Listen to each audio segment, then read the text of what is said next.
고린도전서 3장 4절에서 9절까지 같이 읽겠습니다.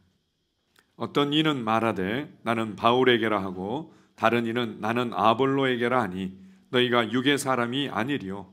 그런즉 아볼로는 무엇이며 바울은 무엇이냐? 그들은 주께서 각각 주신 대로 너희로 하여금 믿게 한 사역자들이니라. 나는 심었고 아볼로는 물을 주었으되 오직 하나님께서 자라나게 하셨나니 그런즉 심는 이나 물 주는 이는 아무것도 아니로되 오직 자라게 하시는 이는 하나님뿐이니라. 심는 이와 물 주는 이는 한 가지이나 각각 자기가 일한 대로 자기의 상을 받으리라. 우리는 하나님의 동역자들이요 너희는 하나님의 밭이요 하나님의 집이니라. 아멘. 자, 다시 한번 읽어보겠습니다. 어떤 이는 말하되 나는 바울에게라 하고 다른 이는 나는 아볼로에게라 하니 너희가 육의 사람이 아니리요. 그런즉 아볼로는 무엇이며 바울은 무엇이냐? 그들은 주께서 각각 주신 대로 너희로 하여금 믿게 한 사역자들이니라. 나는 심었고 아볼로는 물을 주었으되 오직 하나님께서 자라나게 하셨나니 그런즉 심는 이나 물 주는 이는 아무것도 아니로되 오직 자라게 하시는 이는 하나님뿐이니라. 심는 이와 물 주는 이는 한 가지이나 각각 자기가 일한 대로 자기의 상을 받으리라. 우리는 하나님의 동역자들이요 너희는 하나님의 밭이요 하나님의 집이니라. 아멘. 우리가 왜 여기에 있지? 나는 뭘 해야 되지? 우리는 대체 무엇을 위해 살아가고 있지? 라는 질문들이 생길 때 우리가 네 가지의 기준과 방향을 기억해야 된다는 부분들을 우리가 몇 주 전에 나누었습니다. 우리 영적인 성장을 위해서 있는 거죠. 예수 그리스도의 장성한 분량이 충만한 데까지 이르기 위해 그리스도의 형상을 이루기 위해 있는 것, 쉽게 이제 영적인 성장을 위해서 있고, 같은 내용들을 포함하고 있지만 왕으로서의 다스리는 훈련을 위해서 있고, 그리고 그리스도의 몸으로서 이 땅에 있는 거죠. 영혼을 구원하고 복음을 전파하고 이렇게 교회를 세우는 이런 것들의 동역자로 우리가 이 땅에 있고, 우리의 각 분야와 우리의 삶의 현장에서 이 하나님의 지혜와 하나님의 능력과 하나님의 사랑과 하나님의 믿음을 보여주는 자, 나타내는 자로 우리 이 땅에 살아가고 있습니다. 이런 부분들을 우리가 많이 나누고 있습니다. 결국 우리에게 주신 중요한 삶의 이유, 교회 생활의 이유가 있다면 마태복음 28장에서 우리가 많이 나누고 있는 말씀이죠. 너희는 가서 모든 민족으로 제자를 삼아라. 모든 민족을 제자로 삼는 것, 그것을 위해서 우리가 한 팀으로 또 한 몸의 지체로서 함께 살아가고 있습니다. 우리가 이제 이런 말씀들을 나누다 보면 우리가 주중에 이제 한 사역자랑 그런 얘기를 나눴는데요. 자기가 지금 제대로 하고 있는지, 그리고 다른 사람들은 훨씬 더 이렇게 좋은 사역들을, 또 두드러진 사역들을 잘하고 있는 것 같은데 나는 잘하고 있는지, 앞으로 또 내가 하고 싶은, 또 내 안에 주신 이 갈망과 열정을 따라서 내가 준비하고 또 하고 싶은 사역이 있는데 그게 내가 지금 방향을 잘 맞춰서 잘 준비되어지고 있는지, 이제 이런 얘기들을 좀 하더라고요. 그래서 제가 그런 얘기를 했습니다. 결국 주님께서 우리에게 주신 좋은 갈망이고 열정이긴 한데 결국은 몇 사람을 얻는 거야. 우리 평생에 몇 명의 제자를 얻는 거야. 그냥 한 사람이 또 한두 사람 나아가서는 또 몇 명의 제자를 얻고, 또 한 사람이 또 몇 명의 제자를 얻고, 한 사람이 몇 명의 제자를 얻다 보면 모든 민족을 제자로 얻게 되고, 또 주님은 다시 오시게 될 거야. 이제 이런 부분들을 제가 나눈 적이 있습니다. 우리가 이제 다른 사람들이 어떻게 사역하고 있는지, 또 다른 사람들이 어떻게 신앙생활하고 있는지, 다른 사람들이 어떻게 살아가고 있는지 얘기를 듣다 보면 자꾸 우리가 비교가 되고, 그것이 때로는 어떤 나의 실패처럼 다가올 때도 있습니다. 무엇보다도 우리가 알아야 될 부분들은 그리스도 안에서는 한 사람 한 사람이 다 소중하고 다 필요하다는 거죠. 영상 하나 보고 우리 계속해서 말씀을 한번 나누겠습니다. 이 영상은 1863년도에 미국의 북쪽과 남쪽, 이제 남북 전쟁이 있을 때의 상황입니다. 그때 결국은 정치적인 이유라든지 어떤 경제적인 여러 가지 이유가 섞여 있긴 했지만 가장 주된 이슈는 노예 해방에 관한 아주 치열한 그런 가치에 대한 전쟁이었죠. 이념과 가치에 대한 전쟁이었는데 그때 이제 오히려 더 잘 준비된 장군과 또 이제 군사들이 있어가지고 남쪽이 좀 유리한 상황들이 많았는데 나중에 이제 전세가 북쪽으로 기울어지면서 역전되는 이런 상황들이 있을 때 그때 이제 그 중요한 역할을 했던 부대가 있었는데요. 54연대라고 그래서 이게 이제 흑인 부대였습니다. 결국 우리들을 위해서 이렇게 전쟁을 하고 있는데 우리가 이 나라를 위해서 싸우지 않는다면 그게 말이 됩니까? 우리도 싸울 수 있게 해주십시오. 당시에 여전히 이제 노예들의 어떤 그 흑인들의 이런 부분들을 자유케 해줬지만 자유권을 줬지만 문화적으로는 사회적으로는 여전히 무시당하고 너희들이 뭘 할 수 있겠니 이런 이제 상황이었기 때문에 부대에서 받아주질 않았던 거죠. 어쨌든 이제 상징적인 의미로 부대를 창설해서 해줬는데 보급품도 제대로 안 주고 훈련도 제대로 안 시켜주는데 결국은 이제 여차여차해서 한 탁월한 또 헌신된 지도자에 의해서 좋은 보급품을 보급받게 되고 훈련되어져서 전투에 투입되는 그런 이제 상황에 관한 부분입니다. 영상 하나 보시겠습니다. 로버트 또한 일어나지 않았으면 하는 자신의 최후를 생각합니다. If I should fall, remember what you see here.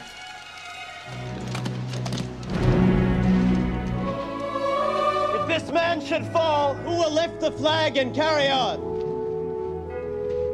I will. I'll see you in the fort, Thomas. 오랜 친구 포브스와 토마스와 함께 자유와 평등이라는 큰 가치를 위해 이들은 다시 하나가 됩니다. Step! Go on! 54대대의 전진을 눈치챈 요새 천여 명의 낭부는 반격을 시작합니다.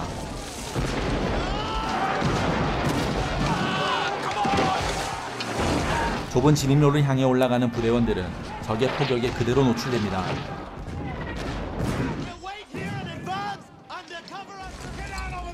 저녁까지 이어진 전투.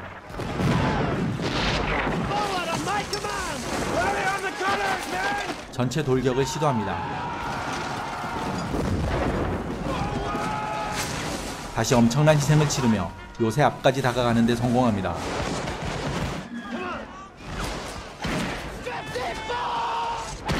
오, 이런. 가장 앞서 달려가던 로버트가 쓰러집니다. 이를 본 트립은 용맹히 군기를 들고 모든 부대원이 하나 되어 돌격합니다.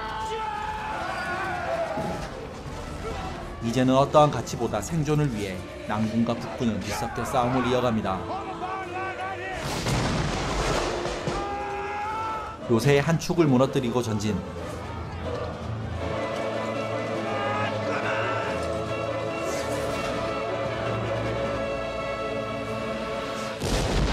그렇게 하루가 꼬박 흘러 전투가 끝났습니다.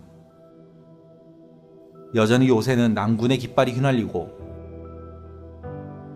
54대대는 엄청난 희생자를 남겼습니다.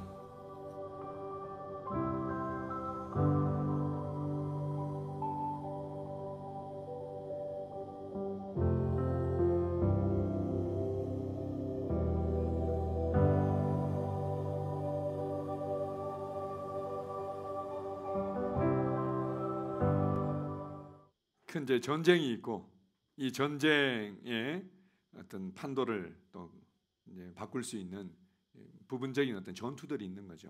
그 중에 이제 하나가 찰스턴 와그너 요새를 함락하는 이게 이제 전략적인 요충지였습니다. 이것을 함락해야만 이제 전세를 좀 더 이렇게 유리하게 가져올 수 있는 아주 중요한 이제 요충지였는데 그곳에 누군가는 이게 할 수 없다는 걸 알기 때문에 누군가는 총알바지가 되어야만 상황이었습니다. 여기서 쉽게 함락할 수 없고 아주 큰 희생이 치러질 거라는 것들을 예상한 상황에서 선뜻 나서지 못하는데 이제 흑인 부대들이 이제 나서는 거죠. 우리가 가겠습니다. 우리가 나라를 위해서 싸우다가 장렬히 전사하겠습니다. 이렇게 해서 이제 그들의 엄청난 희생에 의해서 결국 2년 뒤에나 요새가 함락되어졌지만 금방 본대로 나머지 이제 전군의 흑인 부대들이 창설되어져 가지고는 18만 명이면 전세를 역전하기야 엄청나게 큰 숫자였죠. 그렇게 해서 결국은 노예 해방이라는 이러한 그 미국의 역사적인 그 분기점 획이 그어지게 됩니다.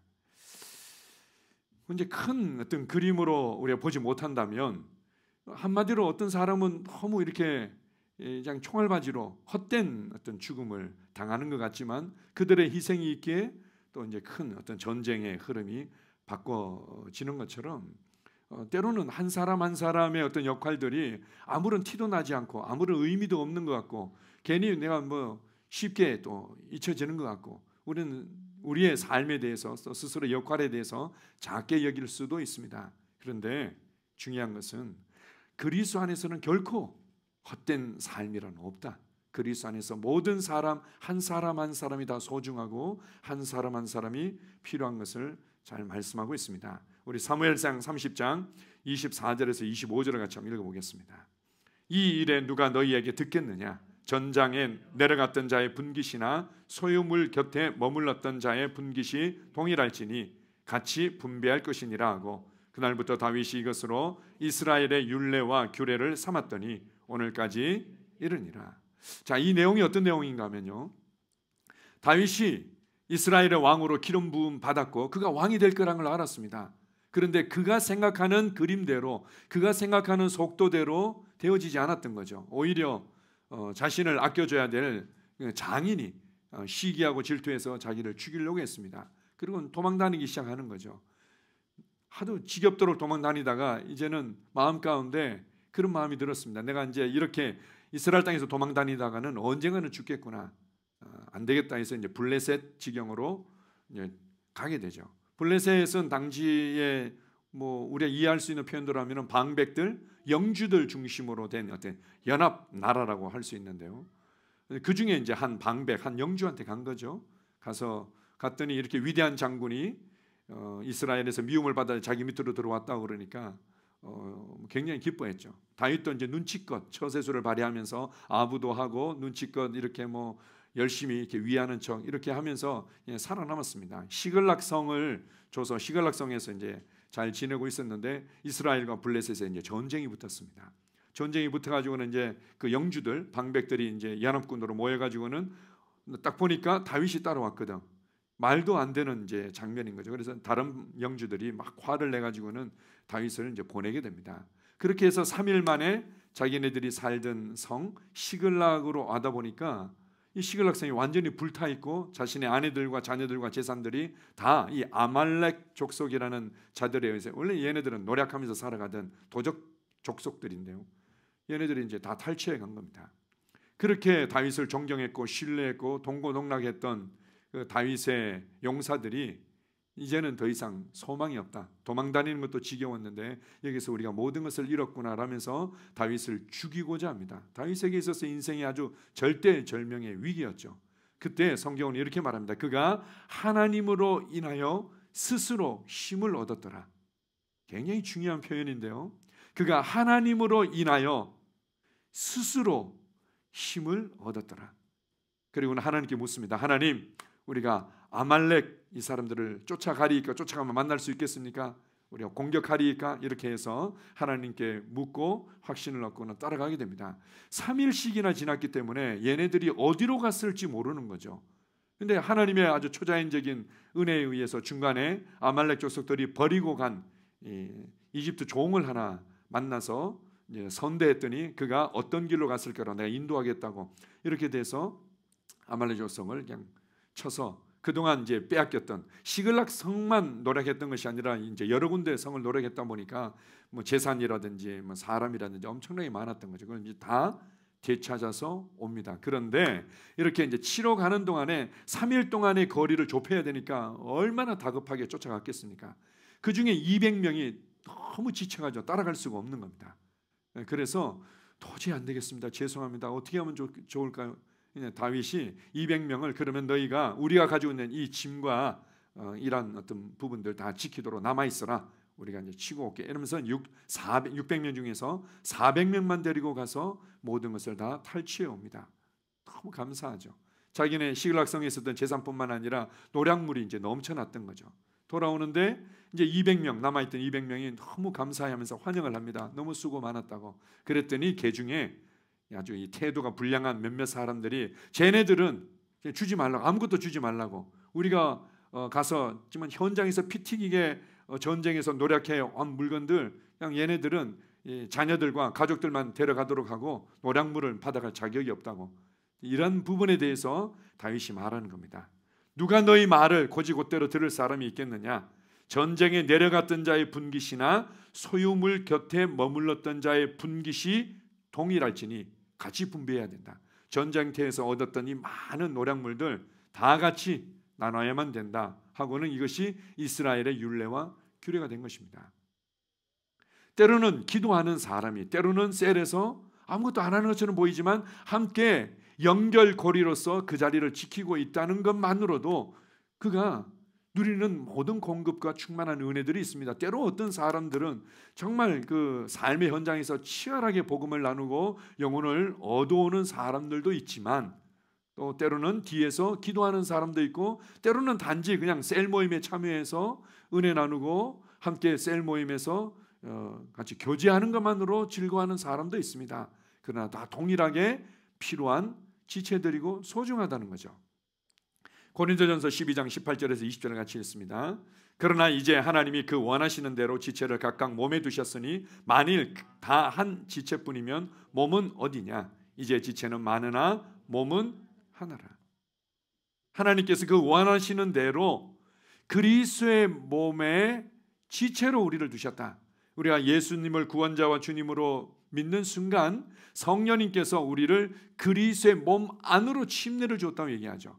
그리스도의 몸 안으로 우리를 푹 잠기게 그 지체가 되도록 만들어버린 겁니다. 내가 알든 모르든 느끼든 느끼지 못하든 우리는 너무 이제 개인적인 부분에 있어서 집중되어 있고 나와 나의 가정에 대해서만 너무 집중되어 있다 보니까 이런 부분들에 대해서 간과할 때가 많은데, 우리가 구원받자마자 성령님께서 나를 그리스도의 몸의 지체가 되게 했다. 어떤 지체들은 소리를 내는 이 울 때의 어떤 지체일 수도 있는 거고, 어떤 지체들은 주로 독소들을 해독하는 뭐 간의 이제 지체일 수도 있는 거고, 어떤 지체들은 뭔가 이렇게 지지해주고 뭐 기둥을 세워주는 이 뼈대와 같은 역할들을 할 수도 있는 거고, 어떤 지체들은 영양분을 받아들이고 소화 흡수시키는 어떤 위장의 어떤 지체의 역할을 할 수도 있는 거고, 하나님께서 그 원하시는 대로 그리고 그 안에 갈망하고 열정을 품고 헌신할 수 있는 모든 것들을 다르게 넣어주셨다는 거죠. 그래서 필요치 않은 지체는 아무도 없습니다. 우리는 때로는 셀 모임에서 나는 우리 셀 가운데 별로 의미가 없는 것 같아요. 우리 교회 생활하는데 나는 별로 의미가 없는 것 같아요. 아니요. 단지 이 흐름을, 이 은혜의 흐름을, 이 함께 이 교제의 흐름을 연결해주는 하나의 고리로 있는 것만으로도 그는 너무나 소중하고 필요한 것입니다. 아까 우리가 이제 영화에서 이제 봤지만 이 사람들은 사실은 그들은 어쩔 수 없는 이 시간을 끌어주는, 그리고 한 부분에 적당한 타격과 상대방 진영에 뭔가 이렇게 희생을 일으키는 일에 총알바지가 될 수밖에 없다 하더라도 그들은 그에게 주어진 역할에 최선을 다할 때 전쟁이라는 큰 흐름이 바뀌어졌던 것처럼 그냥 우리에게 맡겨진 위치에서 나의 최선을 다할 때 바로 모든 민족을 제자로 삼는 예수 그리스도의 큰 대사명과 이 하나님의 계획들이 하나씩 하나씩 이루어질 수 있는 겁니다. 자, 요한복음 4장 36절에서 38절을 같이 한번 읽어보겠습니다. 거두는 자가 이미 삭도받고 영생에 이르는 열매를 모으나니 이는 뿌리는 자와 거두는 자가 함께 즐거워하게 하려 함이라. 그런즉 한 사람이 심고 다른 사람이 거둔다 하는 말이 옳도다. 내가 너희로 노력하지 아니한 것을 거두러 보내었노니 다른 사람들은 노력하였고 너희는 그들이 노력한 것에 참여하였느니라. 자, 이 배경은 수가성 그 우물가의 그 여인을 주님께서 이제 이끌어주는 그런 어떤 사건을 배경으로 하고 있습니다. 이 여인의 마음 가운데 이 갈증과 이 부르짖음에 대한 해답으로 예수님께 찾아오셔서 그에게 말씀을 넣어주시죠. 그리고는 이제 눈이 열려서 이제 그 안에 그가 이제 질문하고 또 예수님께서 답하는 걸 보면은 꼭 무슨 선문답 같은 느낌이 들기도 합니다.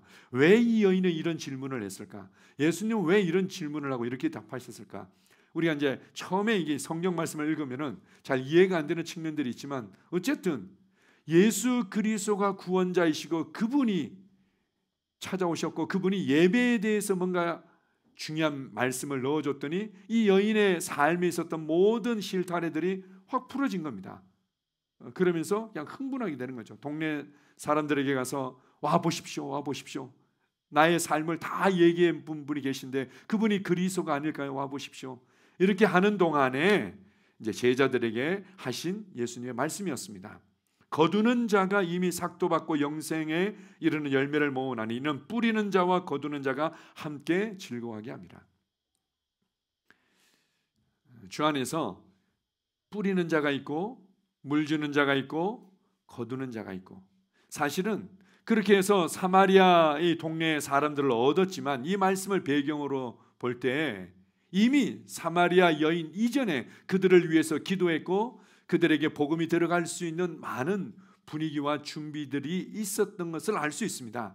그렇게 해서 이제는 사마리아 여인을 통해서 불을 붙이게 된 거죠.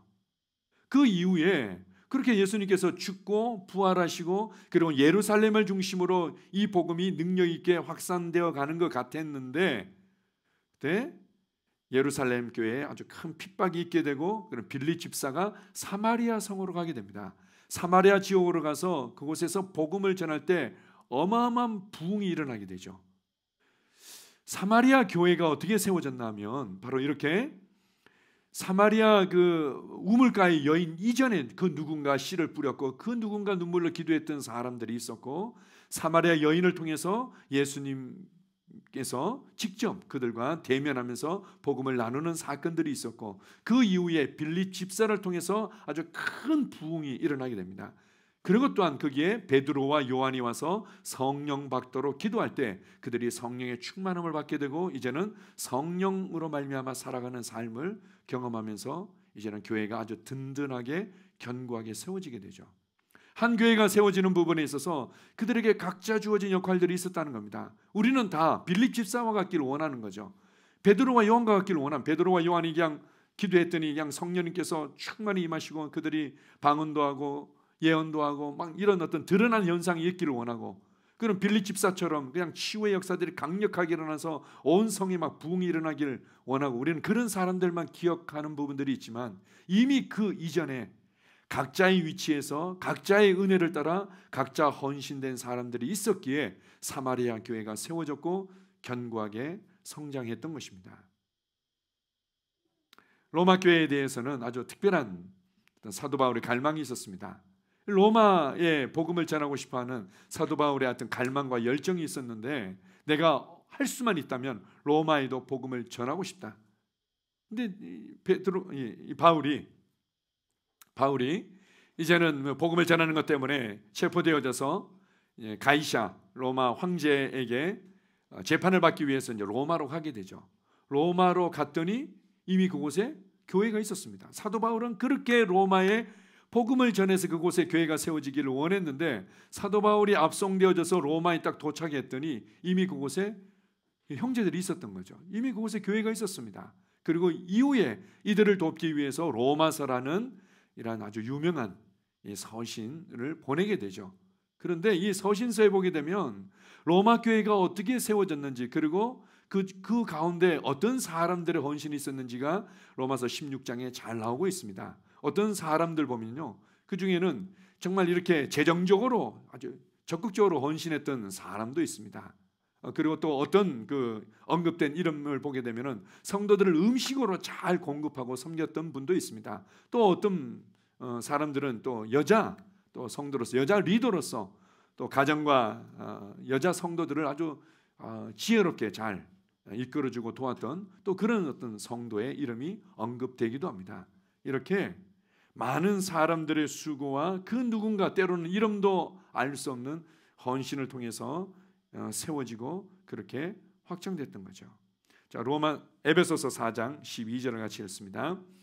이는 성도를 온전하게 하여 봉사의 일을 하게 하며 그리스도의 몸을 세우려 하심이라.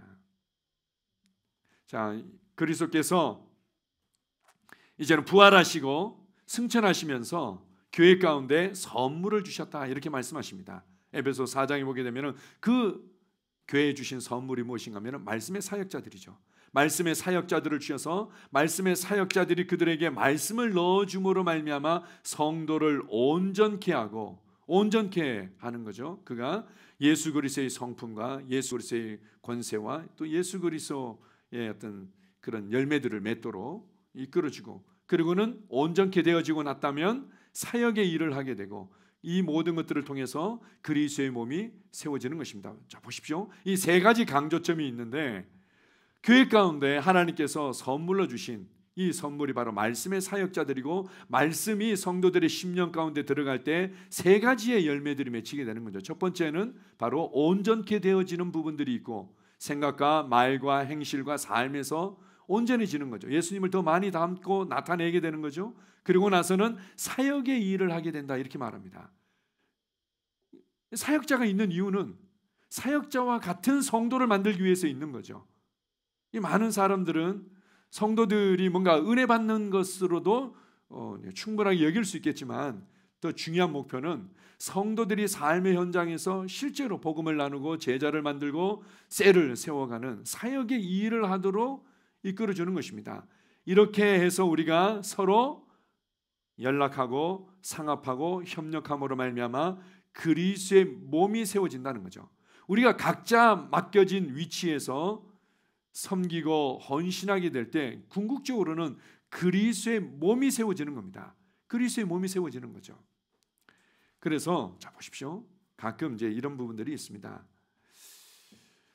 내가 그렇게 아무리 기도해주고 또 상담해주고 말씀을 가르쳐줬는데 변화가 없는 것 같고, 뭐 늘 이렇게 어렵다는 얘기를, 힘들다는 얘기들, 원망하고 불평하는 얘기를 했었는데, 언젠가 어떤 다른 그 세론이랑 만나서 얘기를 하더니 자기가 이제는 알았다는 거예요. 그러면서 너무 이제 주님 앞에서 마음이 이렇게 열리고 뜨거워졌다는 거죠. 때로는 뭐 그렇게 전혀 내가 할 때는 변화도 없는 것 같았는데, 다른 셀 리더를 만나가지고는 잠깐 이제 상담하고 기도해 줬는데 이제는 자기가 무슨 말인지 잘 알겠다는 거죠. 자기가 목사님이랑 얘기해도 몰랐고 사모님이랑 얘기해도 몰랐고 누구랑 얘기도 몰랐는데 어떤 셀 리더랑 얘기했더니 너무 잘 알게 됐다는 거예요. 그렇게 이제 그런 얘기를 듣다 보면은 이제 우리 이제 다른 셀 리더나 다른 어떤 사역자들이 봤을 때는 내가 능력이 없는 건가? 내가 이렇게 지혜롭게 이렇게 잘 가르치지 못하는 건가? 이런 생각이 들 때도 있는 거죠. 아니라는 겁니다. 뿌리는 자가 있고 물 주는 자가 있고 거두는 자가 있죠. 우리는 다 거두는 자가 되고 싶어하고 제자들처럼 거두는 일에 그냥 참여해서 그 즐거움을 다 만끽하고 싶지만, 성경은 말합니다. 다른 사람은 노력하였고 너희는 그들이 노력한 것에 참여하였다. 다른 사람이 노력한 것이 있고 그 노력한 것에 각자가 맞는 또 합당한 역할과 그런 그 열매들이 있다는 거죠. 실망할 것도 없습니다. 비교할 것도 없죠.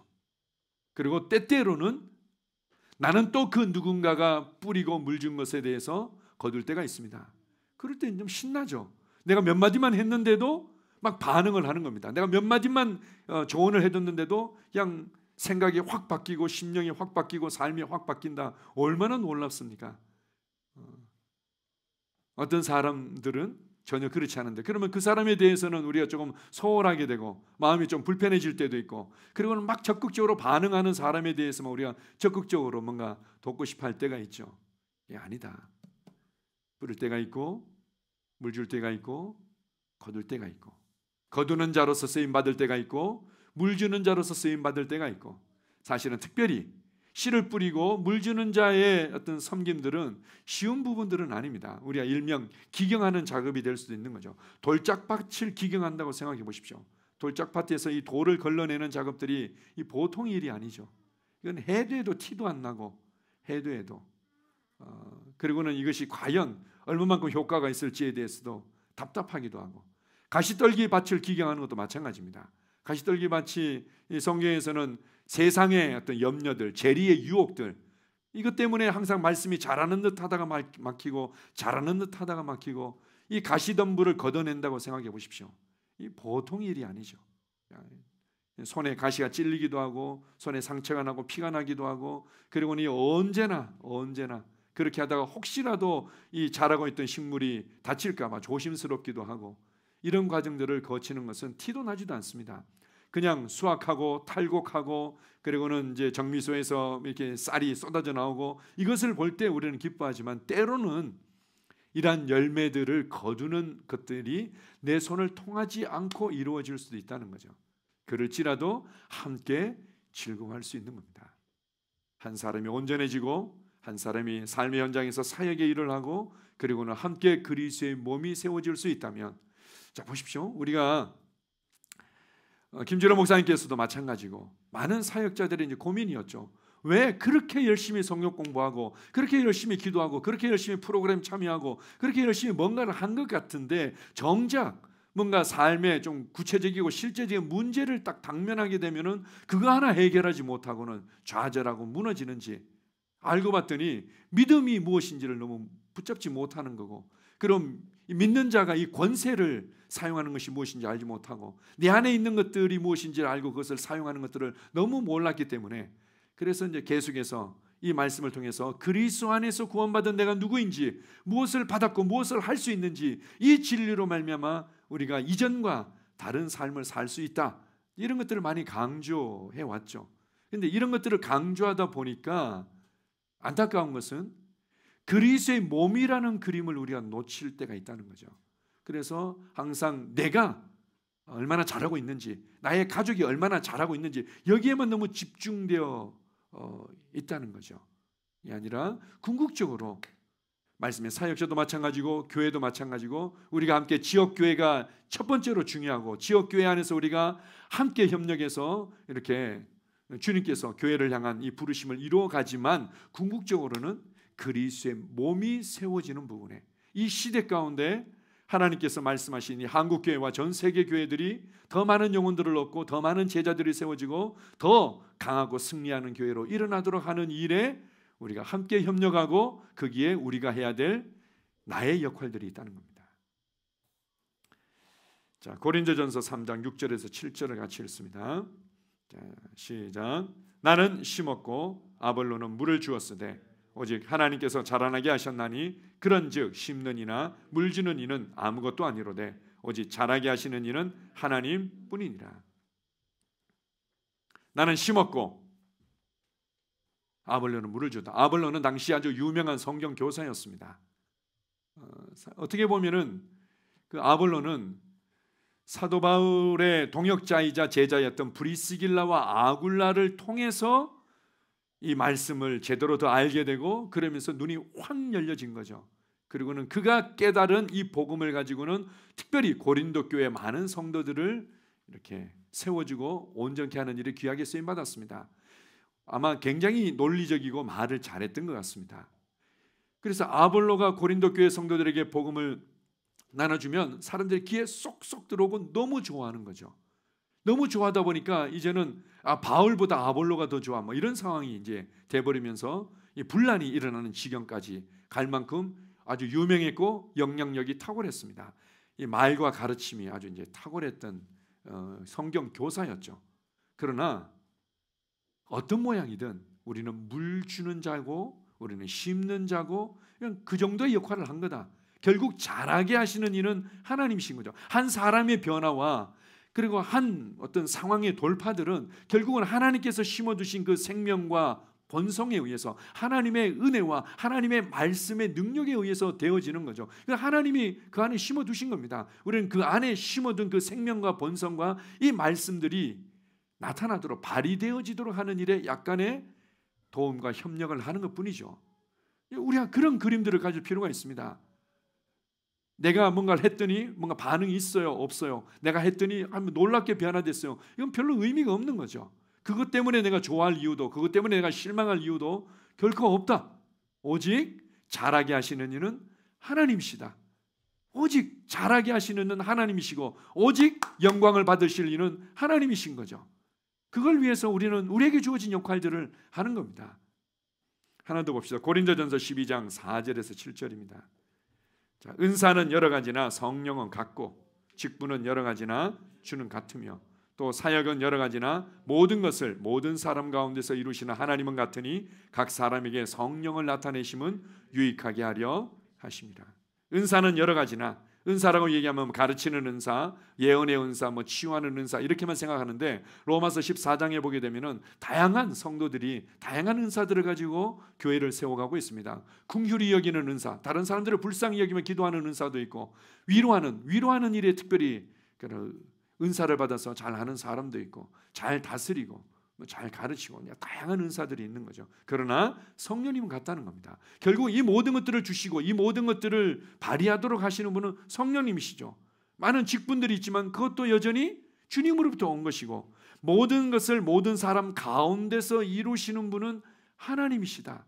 그거를 우리가 생각하십시오. 모든 사람의 심령 가운데서 결국은 일하시고 자라게 하시고 돌파하게 하시고 변화하도록 이끄시는 분은 하나님이신 거죠.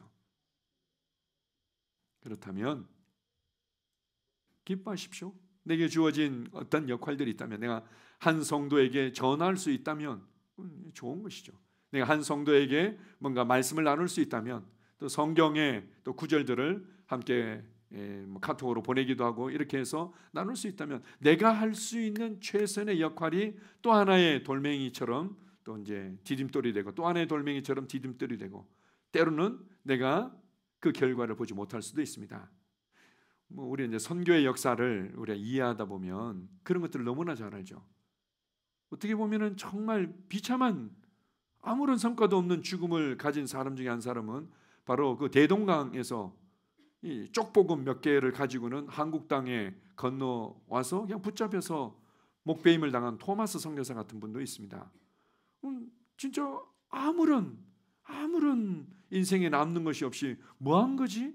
이렇게 여겨지지만 그 누군가가 그렇게 씨를 뿌리고 그 누군가가 씨를 뿌리고 그가 대동강을 건너서 가져왔던 그 쪽복음이 포졸들에게 건네지게 되고 그들 중에 또한 이 복음에 대한 어떠한 씨앗들이 이제 뿌려지고 나중에는 이것들이 결국은 언더우드라든지 아펜젤러를 통해서 꽃을 피우기 시작하죠. 그리고 그 누군가는 1907년 이후에 결국은 열매를 맛보게 됩니다. 평양 대부흥 이후에 한국 교회에 아주 큰 부흥이 일어나게 되죠. 아펜젤러와 언더우드는 앞서갔던 선교사들이 눈물로 씨를 뿌리며 피로써 씨를 뿌린 것에 대해서 꽃을 피웠고 진정한 열매들은 1906년이죠. 1907년 평양 대부흥, 1907년 평양 대부흥을 통해서 그리고는 이 모든 열매들을 수확하게 됩니다. 그때 사역했던 사람들은 신났겠죠. 복음을 전하기만 하면 사람들이 회개하고 복음을 전하기만 하면 간증을 하기만 해도 사람들이 예수님 믿겠다고 그냥 무릎을 꿇고 회개하고 돌아오고 얼마나 신났겠습니까?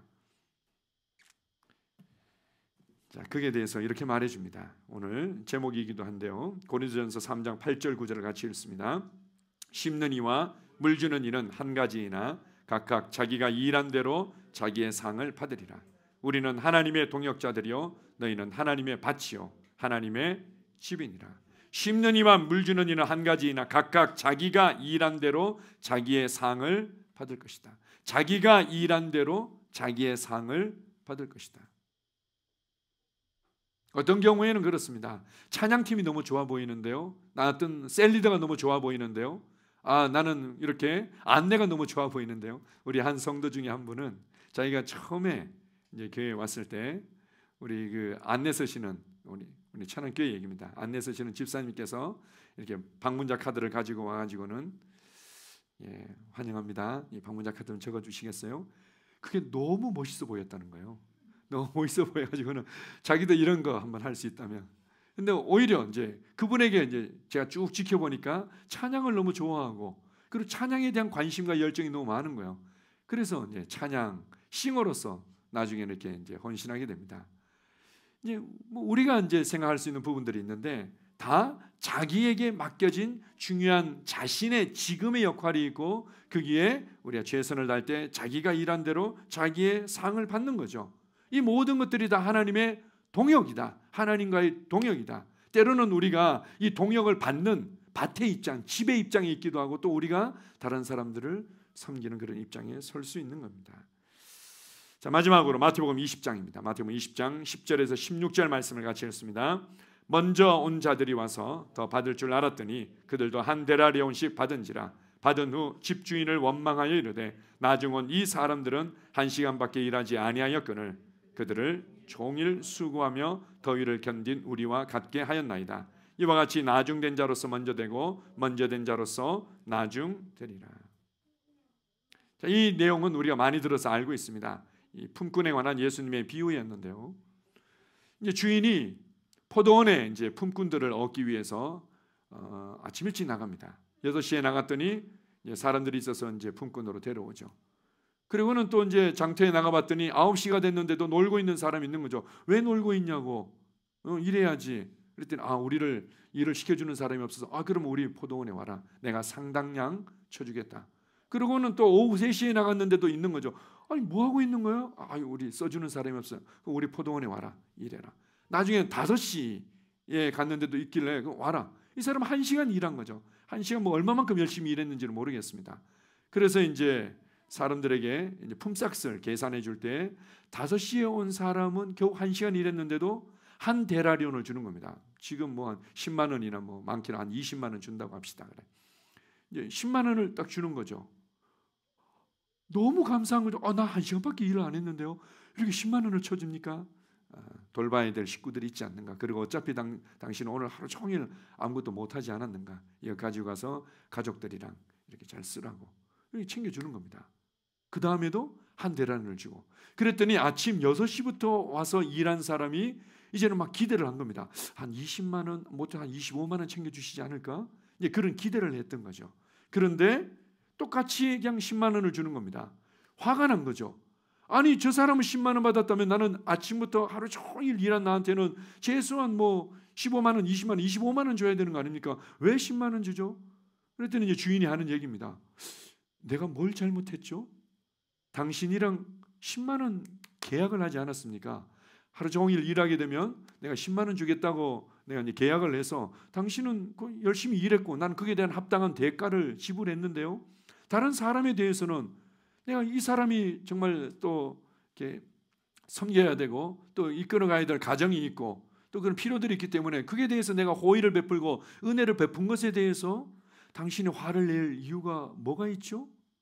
이렇게 이제 하는 겁니다. 그러면서 맨 마지막에 나중된 자로서 먼저 되고 먼저 된 자로서 나중될 자가 많다고 주님 말씀하시죠.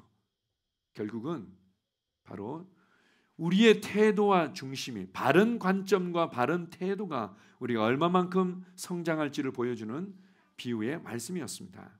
마찬가지죠. 우리가 이제 항상 우리의 마음이 힘들어지는 많은 경우들은 다른 사람들과 비교할 때 이루어지는 겁니다. 다른 사람들이 뭔가 잘 나가는 것 같고 다른 사람들이 뭔가 좋은 수확과 열매를 거두는 것 같을 때 왠지 나는 실패한 것처럼 느껴지는 거죠. 다른 사람의 성공이 결코 나의 실패를 말하지 않습니다. 또 다른 사람의 실패가 나의 성공을 말하는 것도 아니죠. 다른 사람들이 나보다 못하고 있을 때 왠지 난 잘하고 있는 것 같은 느낌이 들어. 미련하고 어리석은 거죠.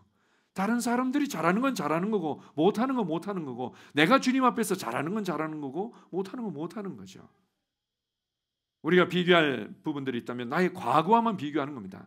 내가 과거보다 전진했는지, 과거보다 지혜로워졌는지, 과거보다 내가 더 많은 사람에게 복음의 영향을 끼치고 있는지, 과거와 나를 비교하고 나의 부르심과 지금 내게 주어진 역할에 나는 집중하는 겁니다. 내가 잘할 수 있고 내가 또한 좋아하고 내가 지금 나의 자리에서 내가 할 수 있는 역할들을 하는 거죠. 그러면 나는 내가 일한 것에 대해서 나의 보상을 받게 될 것입니다. 맨 마지막 한번 읽어보겠습니다. 자, 시작. 동역하는 지체들에게 감사하고 지금 내게 주어진 역할에 감사하며 인내하고 지속하십시오. 다시 한번 읽어봅니다. 동역하는 지체들에게 감사하고 지금 내게 주어진 역할에 감사하며 인내하고 지속하십시오. 아멘. 내가 이 자리에 있도록 하기 위해서 수가 많은 지체들과 그리고 또 지금 함께 협력하고 동역하고 있는 지체들에게 감사하고 지금 내가 할 수 있는 역할이 있다는 것에 감사하고 때로는 그것이 미미하게 보이든 그렇지 않든 때로는 단지 그냥 자리만 지키고 있는 것 같을지라도 굉장히 중요합니다. 내가 빠지면 셀 모임이 벌써 분위기가 달라. 우리 셀이 지금 한 셀마다 10명씩 15명씩 이렇게 모이지 않지 않습니까? 이제 몇 명 모이는데 내가 이제 그 자리를 단지 지키고 나는 충분히 간증이나 은혜의 말들을 못하는 것 같은데요. 괜찮습니다. 그럴지라도 나는 나의 이 흐름들이 흘러가도록 하는 좋은 통로 역할을 하고 있는 거죠. 한 번은 요인교회에 오래전 얘기입니다. 셀 리더가 계속 셀 모임을 안 하는 겁니다. 그러길래 제가 나중에는 조금 엄하게 여쭤봤습니다. 왜 셀 모임을 안 하십니까? 그랬더니 제가 이제 엄하게 이제 여쭤보니까 자기 속에 있는 얘기를 하시더라고요. 자기가 최근에 너무 힘들어가지고 그래서 자기가 셀원들한테 나눠줄 게 없어가지고 셀 모임을 안 한다는 거예요. 뭐 참 양심적이시긴 하네요. 그런데 셀이 무엇인지를 참 모르시고 계시네요. 왜 셀 리더가 일방적으로 다 줘야만 되죠? 셀은 서로 세워주는 시간입니다. 그래서 내가 그렇게 힘들고 어려우면 더 셀 모임을 하셔야지.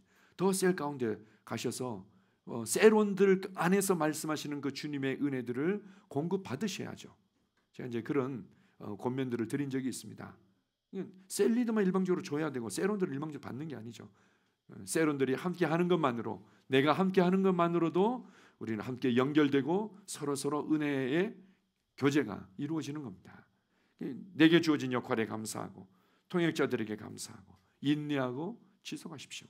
그러면 결국은 설사 어떤 때는 나는 씨 뿌리고 가시떨기 걷어내는 작업만 하면서 그냥 시간을 온통 다 허비한 것처럼 보여지고 내가 뭔가 다른 사람에게 했을 때는 그 열매가 없었던 것 같았는데 어느 순간에는 다른 사람이 수고한 것에 내가 거두고 있을 때도 있습니다.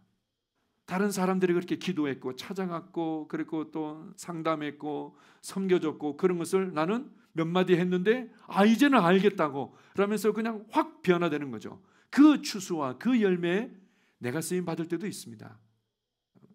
어떤 역할이든 감사하죠. 마지막으로 이 얘기만 하나 하고 마치겠습니다. 제가 최근에 지난주에 읽었던 책 중에 하나가 도디 오스틴 사모님의 암으로부터 이제 치유된 책인데요.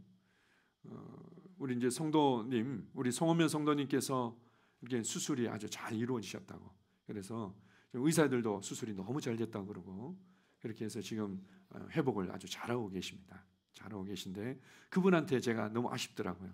이번 다가오는 주중에 제가 그 책을 전해드리겠다고 말씀을 드렸는데 진작 이 책을 좀 권해드렸다면 믿음의 싸움을 싸우는 일에 있어서 좀 더 이해가 빠르고 도움이 됐을 텐데라는 좀 아쉬움은 생기더라고요. 사모님께서 1981년도인가 그때 암이 이제 진단을 받으셨어요. 그 전에 어떤 징후들은 계속 있었는데 그것을 그냥 믿음으로 이기고 또 이제 다루고 이렇게 했는데 도저히 이제 이건 아니다 싶어서 갔더니 굉장히 위중한 심각한 암 종류인데 한 달을 못 산다는 거죠. 한 달을 못 산다고. 그렇게 해가지고는 21일 동안 병원에서 갖가지 진단을 받고는 나온 이제 마지막 결론이 한 달을 못 산다는 거였어요.